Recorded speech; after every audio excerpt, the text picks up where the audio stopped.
How it goes, right? Empaths be like, I could take care of myself. I don't need help from anybody else, right? Does that sound familiar to any of you guys? Sure does for me. How many times I've said it, how many times I believed it, how many times I refused to ask for help or even accept that I needed it. Where these things come from, right? Before I delve into all of that, the 7 energies, the chakras, and the 7 freedoms, let me introduce myself and welcome you to Energy Healing TV and Podcast. I'm your host, Robin Knott. I'm very happy to be here. My apologies for being a little late, and apologies if you hear my little lady. My granddaughter's here. Heard her trying to whistle or something over there, but anyway, she has headphones on as well. So it was interesting. I'm just going to start off with some, I don't want to say confessions, but kind of confessions while I was taking notes for this episode and reflecting back on experiences and trying to really identify some beliefs that came about from those experiences, right? And so just pop in beliefs, root chakra, contribution freedom, banner.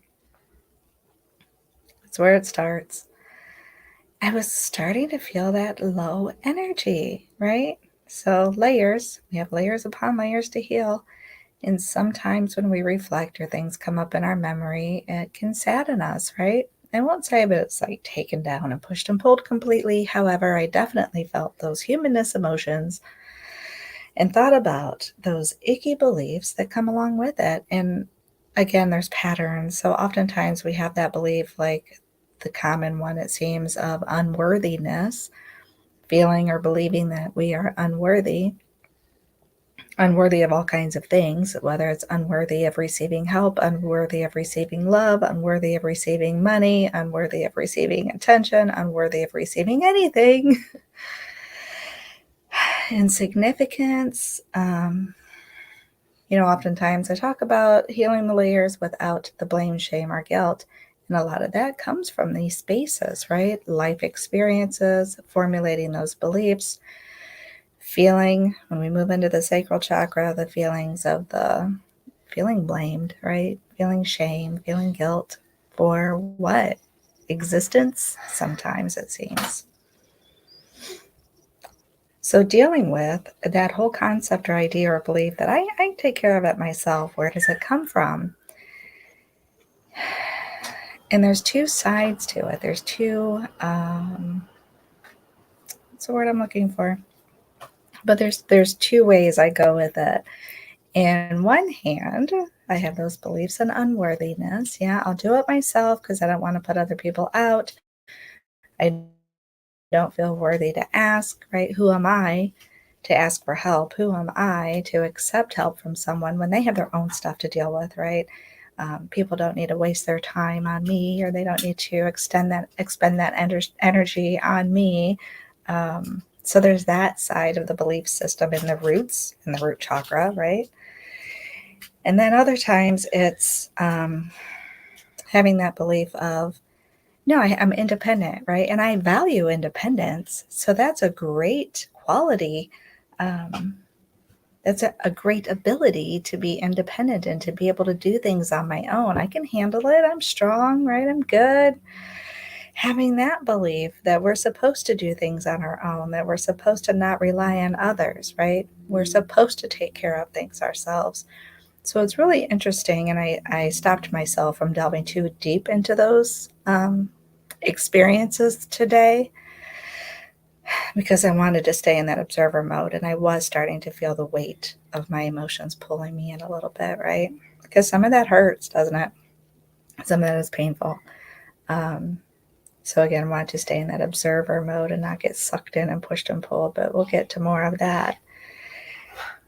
So how then do these beliefs, whether it's I don't deserve help, that I have to, right, take care of things myself, or that value of independence and to feel proud of myself and strong to be able to take care of things on my own, how do any of those beliefs that are rooted, right, in my human existence, that are rooted in my human life experience, and are rooted in this lifetime in the root chakra, How does that then affect my contribution freedom?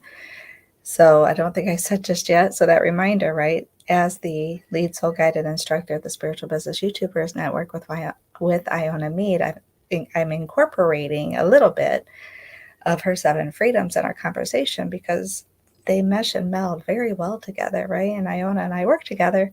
So it just amazes me how a lot of our things just like naturally fell in. It wasn't planned that way, but they naturally fall into place. That's pretty cool. So Iona speaks about contribution freedom. So with the beliefs I just shared with you, that rooted into the root chakra, right, into this life experiences. So whether I'm reflecting back as a child and how I contributed as a child and my different roles as that child, into my teen years, into my young adulthood, right, into an employee, into a parent, becoming that parent, into the child along the way through all those different years and life spans and life experiences. As a grandparent now, right, the different roles and different jobs that I have had, how do they affect the way that I show up and contribute as me, as a person, as just this human in this human life experience?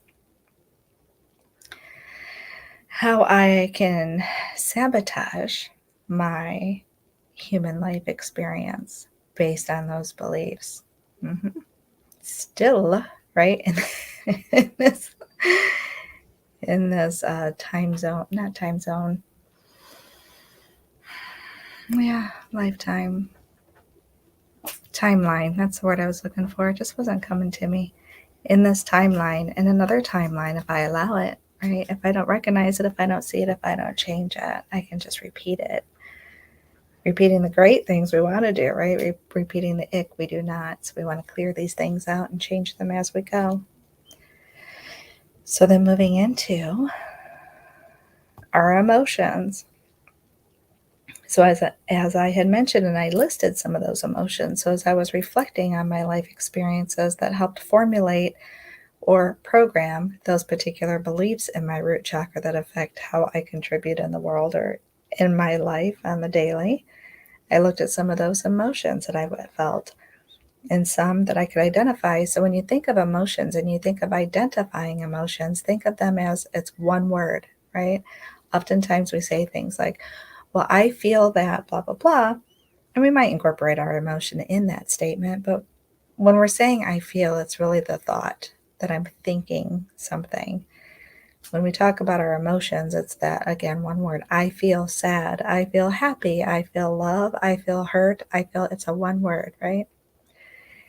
So some of those emotions that I felt in those reflections were hurt, sad, helpless, hopeless. So again, reflecting on experiences and times in life where we feel or may feel I could take care of myself, or we believe and we think I can take care of myself. I don't need help from anyone else, right? Do I feel empowered by that statement? Do I feel sad, hurt, defensive by that statement? Do I feel strong and independent by that statement? Do I feel blame, shame, and guilt by that statement, right? Do I feel hopeful? Again, proud? Do I feel helpless? Do I feel confused? Do I feel unloved? Yeah. So it just really depends on where those beliefs are coming from, what are leading in that will lead into and help feed, if you will, the emotions that we have in that moment. So sacral chakra deals with our emotions. So again, is the energy able to flow through, right? Nice and smooth, nice and clear? Does it need some attention because we have those blockages, or it's just imbalance? Because for myself, I was, regularly recognizing two sides of that coin, if you will. So when I have I call it like the attitude, right? Which attitude isn't always bad, but I have that attitude of I can take care of myself and I don't need anybody's help. It depends on what I'm speaking of, because sometimes I feel empowered by that. And sometimes I feel kind of proud of myself, right? That I learned how to take care of something on my own and then I can do it on my own. And then there's other times where it's more like defensiveness and I'm just trying to make myself feel better because I feel hurt and disregarded. Yeah, devalued maybe, left alone. Like, I don't know what I'm going to do with that. Am I going to do anything with it? what my choices are. Can I fix it? Can I not? It depends on what it is, right? So when my vehicle needs attention, I don't feel confident to fix that on my own. Could I figure it out? Maybe. Do I want to? Not really. Right? Then there are other things that happen where I do feel pretty empowered. That it's like, no, I got that. I've taken care of this before. I've done this before. I can do this again. Right? It's good. It's fine. I've got it. I don't even feel like I need to ask for any help. So it just kind of depends then on how the energy flows and what our beliefs are about the situation and what our emotions are. How we think about it comes next, right? And then into that health freedom with the Soul Legacy Journal with Iona Media. How does that determine or affect, play a role in my health, in my physical health, in my emotional health, in my mental health? Again, do I feel empowered and strong and good to go? Am I feeling stressed? Do I get nauseous? Do I feel overwhelmed, right? Does my mental health start to get more, maybe lead into depression? Do I get anxious over it, Makes a big difference. Again, the physical health as well. Do you guys get upset stomach? Because I do. If I get really stressed out, sometimes I get nauseous, or disruptive sleep, or anxious to where my heart's physically beating fast, my breathing changes, my body might shake a little bit, right? Like it can literally affect our health. Having those tense, painful muscles in different areas of our body, right? So being mindful of that. Self-esteem. How does it affect our self-esteem? So when I have these life experiences and I have those beliefs and I have these different emotions, it feeds into my self-esteem. Do I feel, again, proud of myself and independent, empowered, or do I feel weak? Do I feel helpless, right? Do I start to beat myself up a little bit? Do I feel like, oh, you can't, the mind will do that negative mind chatter if we don't. Sorry, I just bumped the whole table there. My whole camera probably just wobbled. Feeds into our self-esteem, though. It could help boost it, or it can help take it down. My next question then would be, though, is one or the other humanness, or is both humanness, right? Because we can have inflated self-esteem, just like we can really beat ourselves up to have like a low self-esteem, but both technically are humanness type energy. It's our human thoughts that are determining how we view ourselves and how we feel about ourselves, what emotions come with that. Yeah. The higher, so if we got into polar opposites in our chakras, right? Polar opposite of the solar plexus is the throat chakra. Yeah. So how are we speaking? What energy are we pulling in? The unconditional love, pure spirit, God, source, creator energy to determine and accept and love us either way, right? Knowing that we're here in this human experience for reasons, for purposes. Yeah. Or is it the humanness then that's passing a judgment, if you will? That wasn't good enough, or that was fantastic, right? You're so powerful. You're so mighty. You're so righteous. Yeah. It's interesting, isn't it? So the emotional freedom, because again, as I've said in the past, I can think myself into an emotion. So if I'm feeling strong and proud of myself and independent, right? Maybe a little inflated self-esteem in my solar plexus chakra, my emotions are going to match that a little bit more, right? They're going to be a little more inflated. They're going to be happier. They're going to feel maybe lighter, maybe some excitement in that. Whereas if my self-esteem is dipping and feeling kind of low, that energy in my solar plexus is kind of blocked, too much humanness, feeling stuck, then my emotions might start to feel heavy. I might start to feel low, right? All go hand in hand. Also, in the self-esteem, in our solar plexus chakra, we have thought patterns sit in there as well. So what we think affects the energy. I can think, if I start thinking about things I'm grateful for, right, then that lightens the energy and the flow of the energy. If I start thinking about things, sorry, I don't know if you guys heard that, but it sounded like a burnout. If I start thinking about things that make me sad and struggles in life and so on and so forth, then my emotions and everything starts to get lower. But I notice my thought patterns. Do I jump to conclusions? Do I assume right away that I just can't do anything or I can't do anything right?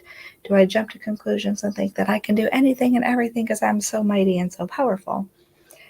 Do I personalize things and think that my human is supposed to be able to do, right? I set the expectation. My human is supposed to be able to do anything that I want, I being ego, wanted to do. What are some other ones? Minimize my good qualities, right? Because I'm trying to stay humble, which is a good thing. I think humility in that sense is a great thing. It can keep that energy balanced in our solar plexus chakra and our self-esteem. However, beating ourselves up with those same thoughts is not the same, right?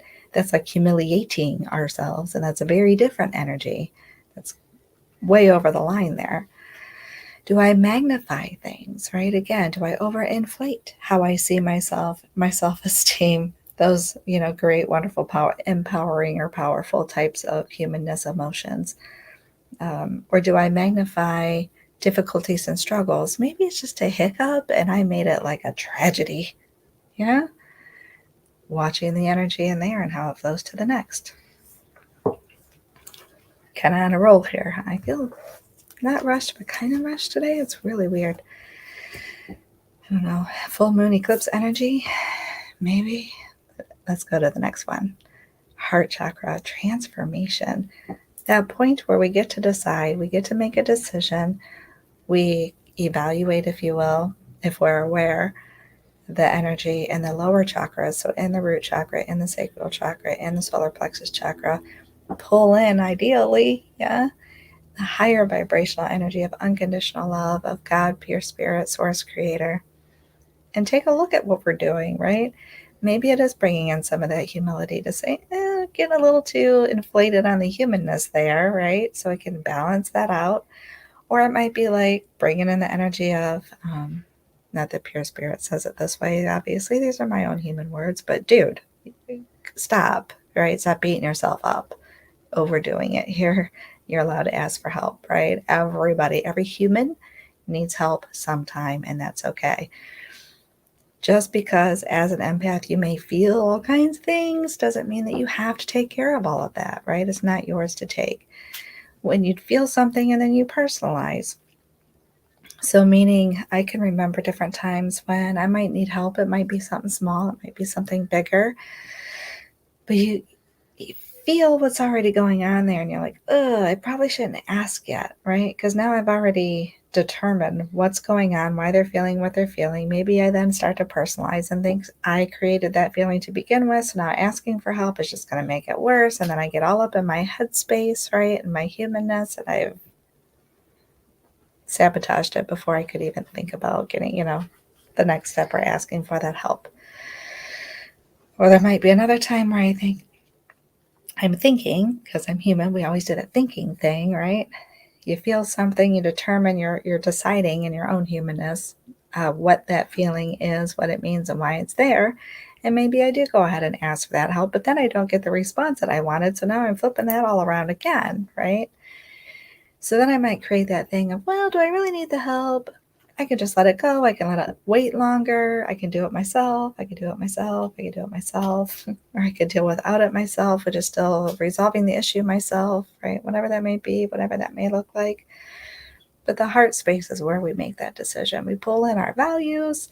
We pull in boundaries if we have them, right? Sometimes we don't. Or we set them aside for self and others, right?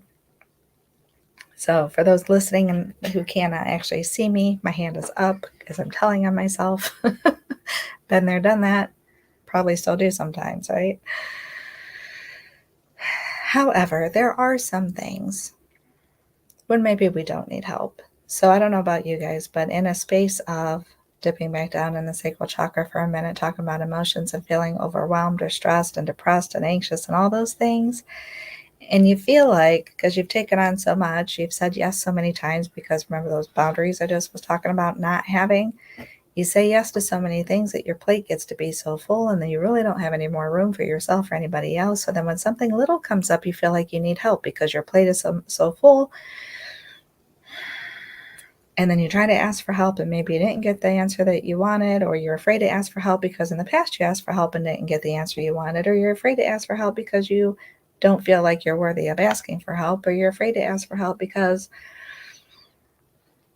whatever reason, right? You sense, you feel it's not a good idea, it's not the right person, it's not the right time, and other people have things going on, and you have that compassion because you have that awareness, and you know what that's like, and you're in a space of your own, and you don't want to add to other people's struggles, you don't want to add to other people's stuff, and you don't want to put more stuff on their own plate when they have their own lives. Ugh, you know? You feeling me? It's like this constant cycle and banter within yourself and your own thoughts and your own mind. So then how do you, right? How do you allow space? How do you allow yourself permission to finally ask for that help? How do you give yourself permission to say it's okay to ask for help? I don't have to do it all alone, right? How do we do that? And maybe it's not an all or nothing thing. Maybe we learn to do that on one thing, but maybe not everything just yet, right? I feel like this is still one that I still dip my toe in the water on, and it's still a battle within. Sometimes I'm okay asking for that help, and other times I'm like cringing, just cringing and not wanting to. Heart space is that space for transformation, though. The heart space is where I get to choose and decide, am I going to continue to repeat this cycle of thinking I can do it all on my own? Or am I finally going to start, right, allowing the space, receiving, releasing, clearing, healing, to pull in that unconditional love and allowing myself to ask for help, right? Is this when I make the change? You have to tell me later, babe. My granddaughter. She just really want to tell me something, but she's going to have to wait. Got 3 more to do. So transformation, heart chakra, compassion and love for self and others, right? Environmental freedom in the Soul Legacy Journal with Iona Mead. This environment starts first, right? And then we feel it out. We got our feelers out. Like little empaths, right? Got our feelers out. Is this the person I can ask for help, or is it not? Is this a situation I can ask for help, or is it not? Do I just put on my, cloak that I assume I'm so strong and independent and take care of it all myself that I don't need any help? I got it, right? Because I already felt like I've been carrying around the weight of the world for decades now. So what's this one more thing? I got it. I'm good. Be fine. Made it through all that other stuff. I'll make it through this one, right? Why do we do that to ourselves? Because let's talk about how that recycles into junk and gunk, right? More blocks and things in our chakras. So moving up, I can already feel the tightness in my throat. It's so funny, just this idea of, and it's not that I don't ever ask for help, I do. Not that it's always a comfortable experience or that I receive it in the ways that that I feel are ideal in my own judgment. But it's not like I don't ask for help. It's a big one. I could probably spend like a whole lot of time on this one, but I won't. So your truth and speaking your truth, right? Being honest with self is really the first important aspect, because sometimes I tell myself I don't need help when I do.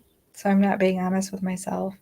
And when I'm not honest with myself, then I can't speak that truth and ask for it, right? When I'm not being honest with myself and speaking the truth, and I twist the words the way that I speak to me and my own self-talk. Because when I'm telling myself or lying to myself that I don't need the help and I really do need the help, and then I'm struggling because I needed the help and I didn't ask for it, I'm trying to do it on my own, then I start the self-talk of beating myself up because I'm struggling, right? Because I should be able to do it on my own. Because why can't I do it on my own? I've done this before, or this before, and I should be able to do this. Yeah.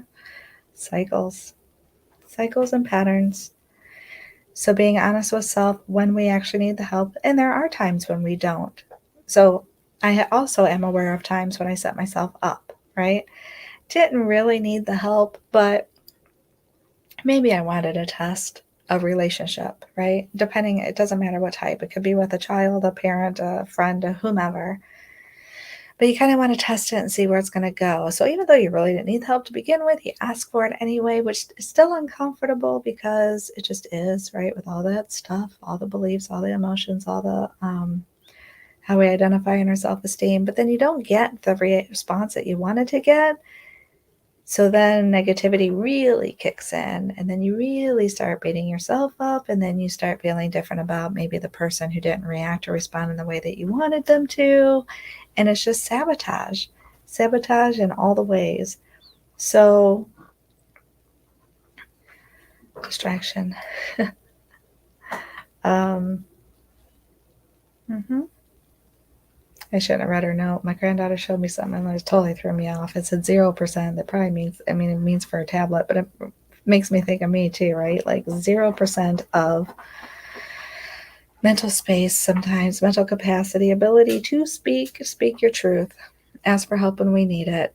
Throat chakra gets gunky and thick, and the energy just doesn't flow very well into relationship freedom and the soul legacy journal, because just that example of sabotaging relationships.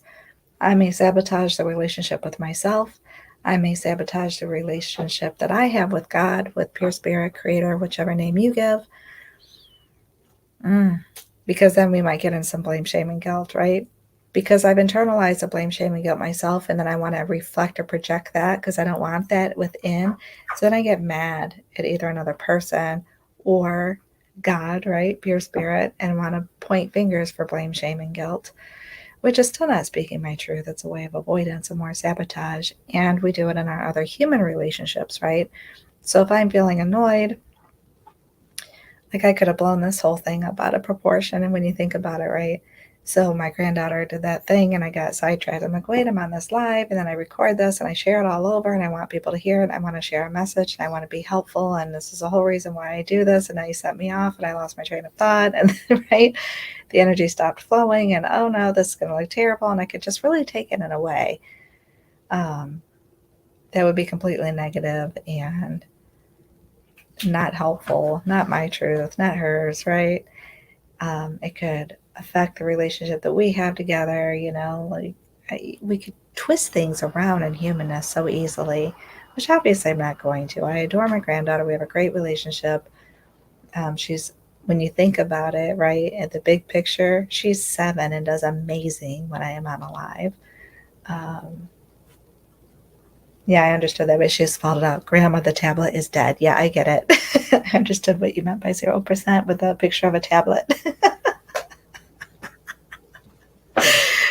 Speaking her truth, right? It's so funny.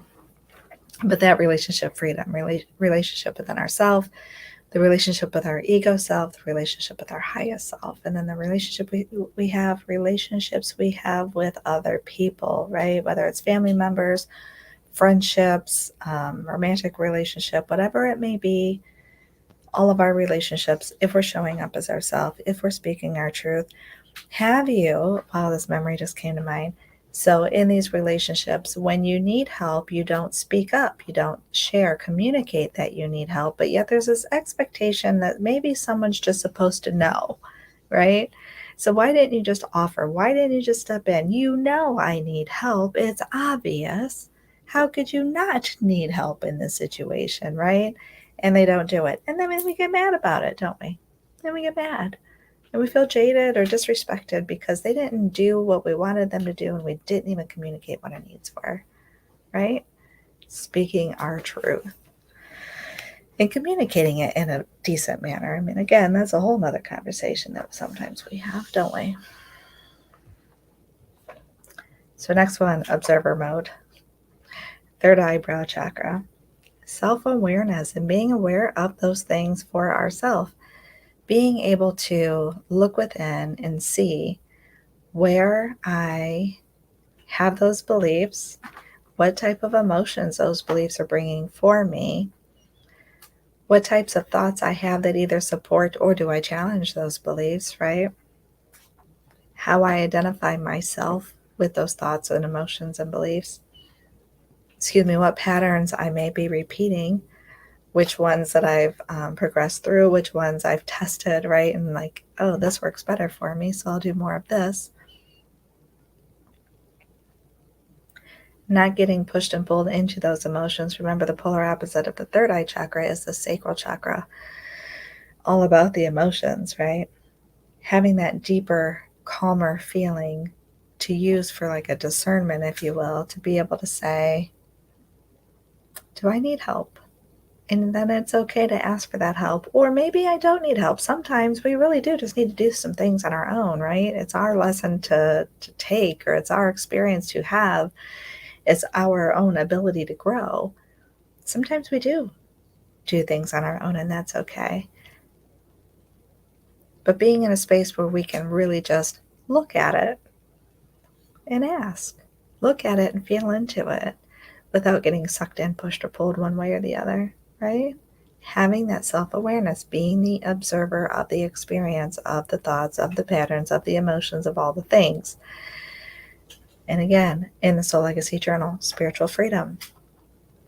Allowing ourselves to have the experience to learn, grow, heal, clear in our spiritual self, like the soul self. So I see us as, and this has changed over time, just so you know.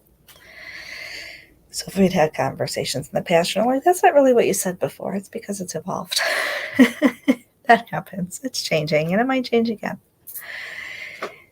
So I see, like, all right, obviously we have this physical spot, right? The space of our human, the 3D human, the physical, you could see, touch, feel.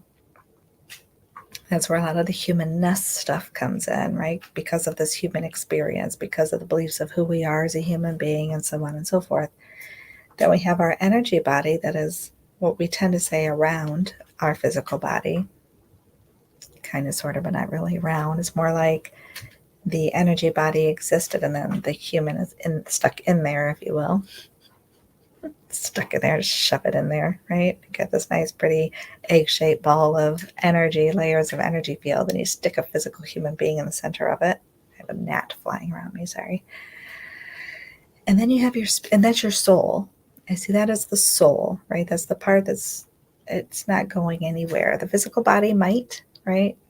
In a sense, like when you trade in a car, you might junk this one when you're done with it, and we come back and use another one for another physical human life experience.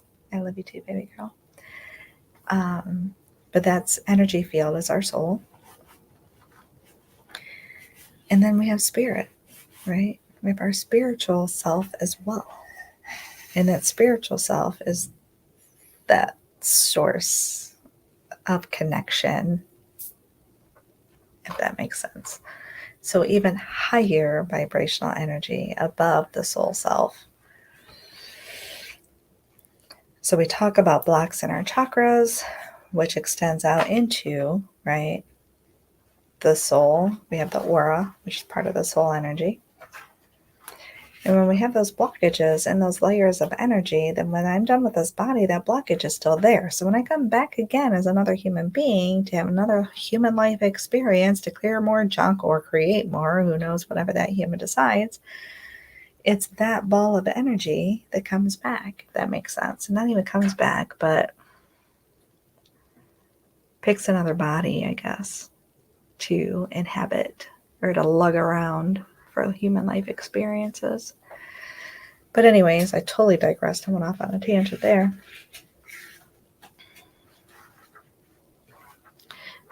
But whatever I brought over from past life experiences into this one, and then add on this life experiences to formulate the beliefs that says, right, that feeds that whole, I can do it myself. I don't need any help.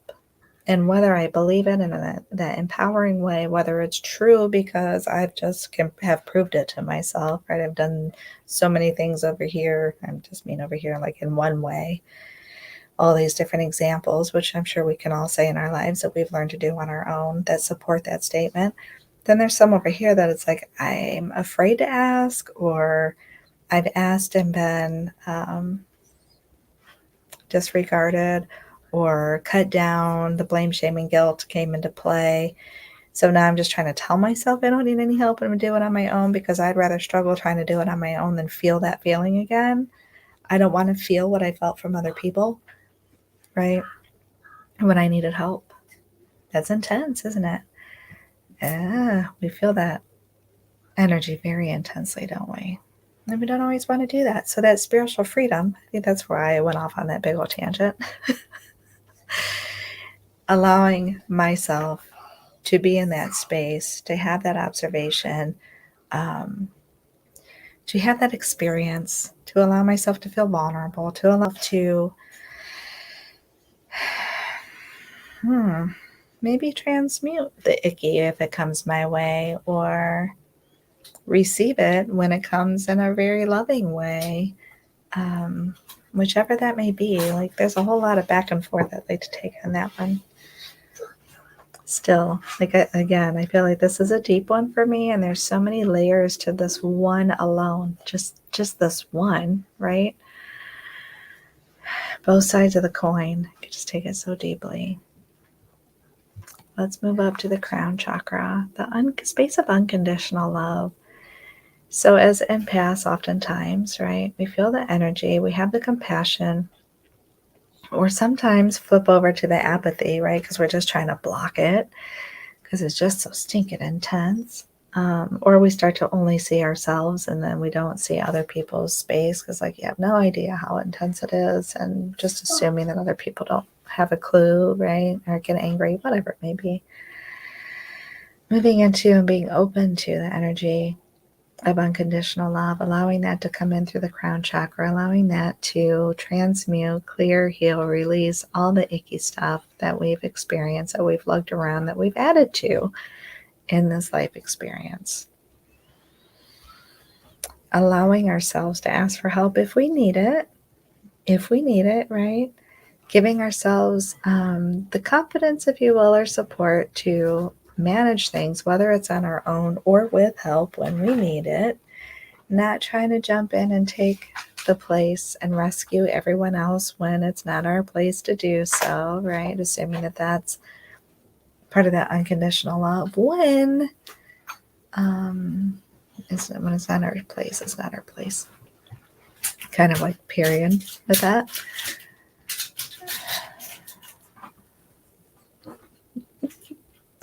Could you hear all that?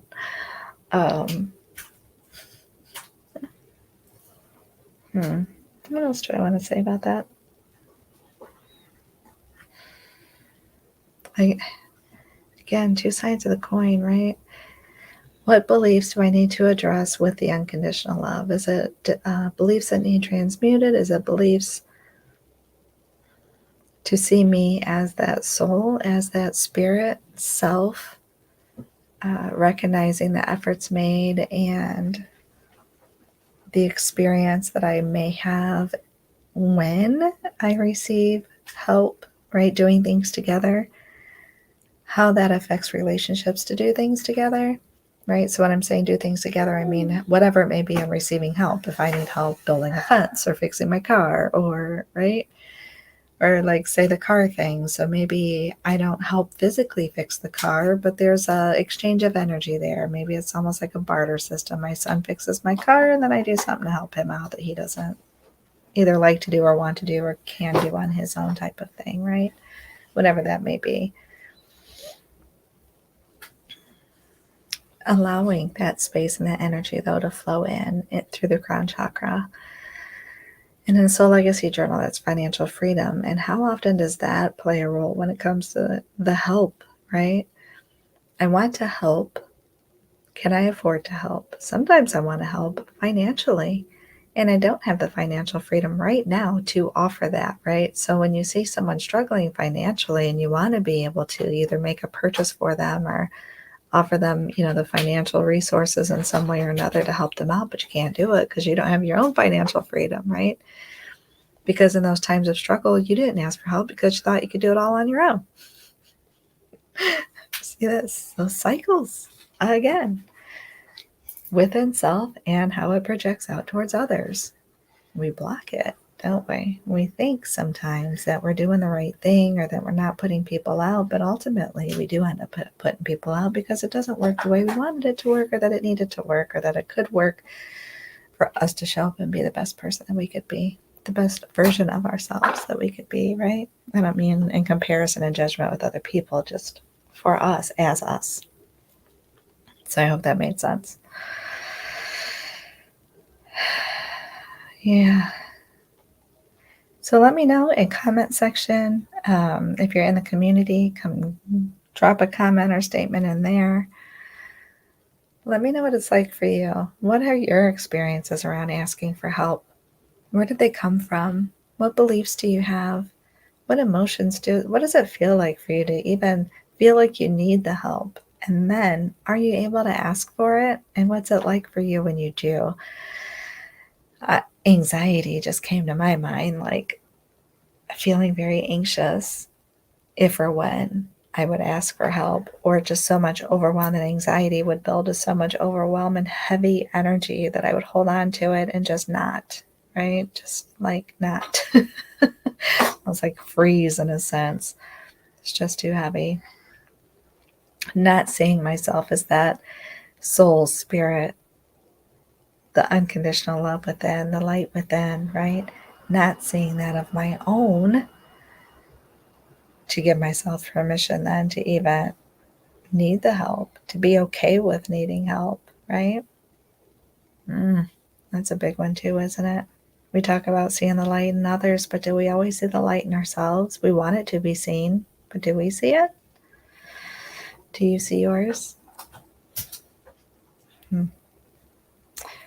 Lots of things to think about. So thank you for sharing your time and space with me, and I will see you next week. So much love to you.